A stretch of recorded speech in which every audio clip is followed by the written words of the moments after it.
లేదా న్యాయపరంగా ఎలా ముందుకు వెళ్ళాలి లేదా పాత రిజర్వేషన్లని అమలు చేయాలా ఇవి కాంగ్రెస్ ముందున్న ప్రశ్నలు మరి వీటిని ఎలా అధిగమించి ముందుకు వెళ్తుందనేది కూడా చూడాలి మరోపక్క అటు బీసీ సంఘాలు ప్రతిపక్షాలు కూడా కాంగ్రెస్ మీద ఆరోపణలు చేస్తున్నాయి మరి దీనిపై కాంగ్రెస్ వ్యూహం ఏంటి కాంగ్రెస్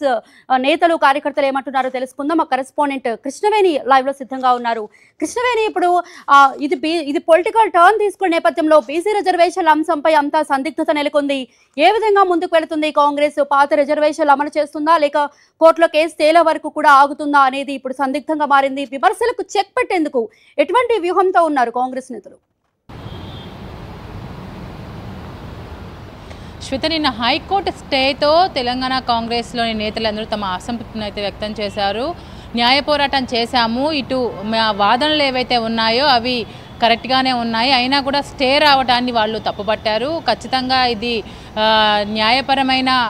విషయం కాదు అంటూ కూడా చెప్పడం జరిగింది దీనికి సంబంధించి కూడా ఇది ప్రతిపక్షాల కుట్రే మేము ఏదైతే కులగణన శాస్త్రీయబద్ధంగా చేసి 42% రిజర్వేషన్ అమలుకు ముందుకు వెళ్తున్నామో దీన్ని ఎలాగైనా చెక్ పెట్టాలి దీన్ని ఎలాగైనా అడ్డుకోవాలి అని కూడా ప్రతిపక్షాలు చూస్తున్న పరిస్థితి ఈ నేపథ్యంలోనే ఇలాంటి సిచ్యువేషన్ ఎదురైందని కూడా చెప్పారు దీన్ని ఇంతటితో ఆపము ఖచ్చితంగా దీని మీద న్యాయ పోరాటం చేస్తాము ఖచ్చితంగా 42% రిజర్వేషన్ ఇచ్చే ముందుకు పోతామని చెప్పారు ఇంకా ప్రస్తుతం తెలంగాణ కాంగ్రెస్ ముందున్న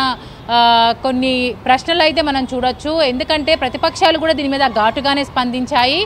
ఇది టోటల్గా కాంగ్రెస్ పార్టీ మేనిఫెస్టోలో పెట్టిన అంశము దీనికి ప్రతిపక్షాలు ఎందుకు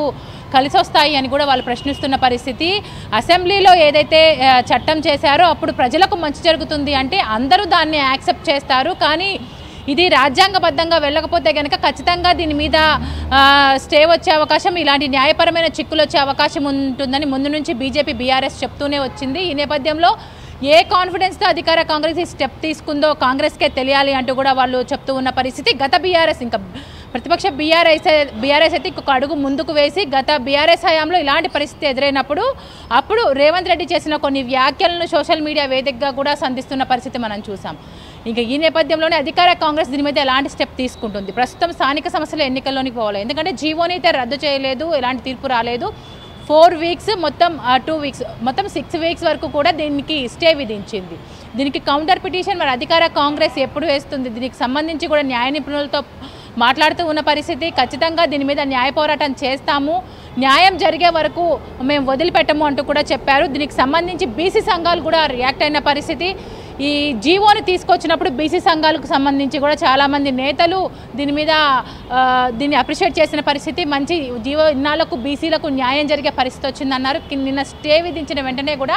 అధికార కాంగ్రెస్ దీని మీద ఏ నిర్ణయం తీసుకుంటుందో చూసి రాష్ట్ర వ్యాప్తంగా బంద్కు పిలుపునిస్తామంటూ కూడా వాళ్ళు హెచ్చరికలు చేసిన పరిస్థితులు కూడా మనం చూసాము మొత్తానికి ఈ స్టే అనేది చాలామంది న్యాయ నిపుణులు కావచ్చు చాలామంది సీనియర్ న్యాయవాదులు కావచ్చు దీనిని ముందుగానే ప్రిడిక్ట్ చేసిన పరిస్థితి ఎందుకంటే ఖచ్చితంగా రాజ్యాంగబద్ధంగా పోతేనే ఎంత శాస్త్రీయబద్ధంగా కులగణన చేసినప్పటికీ ఎంత పర్టికులర్గా 42% రిజర్వేషన్లు ఇస్తామని ప్రభుత్వం ముందుకెళ్ళినప్పటికీ కూడా ఖచ్చితంగా రాజ్యాంగబద్ధంగా పనిచేసే సమస్యలు ఏవైతే ఉన్నాయో అది ప్రభుత్వం కావచ్చు ఇటు న్యాయస్థానం కావచ్చు ఇవన్నీ రాజ్యాంగాన్ని దాటి ఒక అడుగు ముందుకు వేసి పనిచేయలేవు కాబట్టి దీనికి సంబంధించి రాజ్యాంగబద్ధంగా పోతేనే ఈ 42% రిజర్వేషన్ అనేది అమలని ముందు నుంచి చెప్తూ వస్తున్నాయి మరొక ప్రశ్నను ప్రతిపక్షాలు కాంగ్రెస్ మీద సంధిస్తున్న పరిస్థితి కాంగ్రెస్ కేంద్రంలో కూడా అధికారంలోకి వస్తేనే దీన్ని అమలు చేస్తామని చెప్పలేదు దాన్ని వాళ్ళు మేనిఫెస్టోలో పెట్టారు ఏ కాన్ఫిడెన్స్తో మేనిఫెస్టోలో పెట్టారని కూడా చాలామంది నేతలు దీన్ని ప్రశ్నిస్తున్న పరిస్థితి మరి దీని మీద కాంగ్రెస్ ఎలాంటి చర్యలు తీసుకుంటుంది ఢిల్లీ వేదికగా పలుమార్లు దీని మీద పోరాటం చేశారు కేంద్రంలోని పెద్దలను కలిశారు అయినప్పటికీ కూడా ఇటు గవర్నర్ దగ్గర అటు రాష్ట్రపతి దగ్గర రెండు దగ్గర బిల్ పెండింగ్లో ఉన్నాయి ఆర్డినెన్స్ తీసుకొచ్చారు తర్వాత ఈ స్పెషల్ జీవోతో వచ్చారు అయినప్పటికీ కూడా ఇది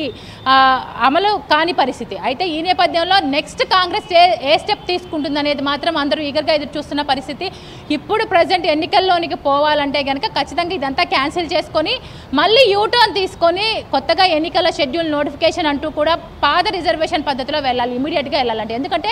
గత 2 ఏళ్లుగా స్థానిక సమస్యల ఎన్నికలు పెండింగ్లో పడుతూ వస్తున్నాయి గ్రామాల అభివృద్ధి కుంటిపడుతుంది ఇంకా దీన్ని పెండింగ్లో పెడితే ఖచ్చితంగా ఇటు రాష్ట్ర ప్రభుత్వం మీద నెగిటివ్ ఇంపాక్ట్ పడే అవకాశం ఉంది లేదు అంటే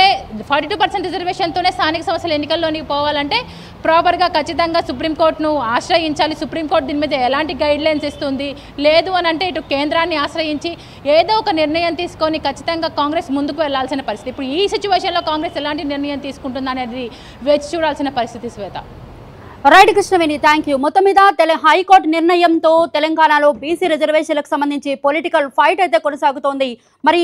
హైకోర్టు నిర్ణయంపై ప్రభుత్వం ఎలా ముందుకు వెళుతుందనేది వేచి చూడాలి. ఇక మిగతా వార్తలు చూద్దాం. జూబ్లీహిల్స్ ఉప ఎన్నిక అభ్యర్థిపై ఎంపికపై బీజేపీలో సందిగ్ధం కొనసాగుతోంది. ఇప్పటికే కాంగ్రెస్, బీఆర్ఎస్ కూడా అభ్యర్థుల పేర్లను ఖరారు చేశాయి.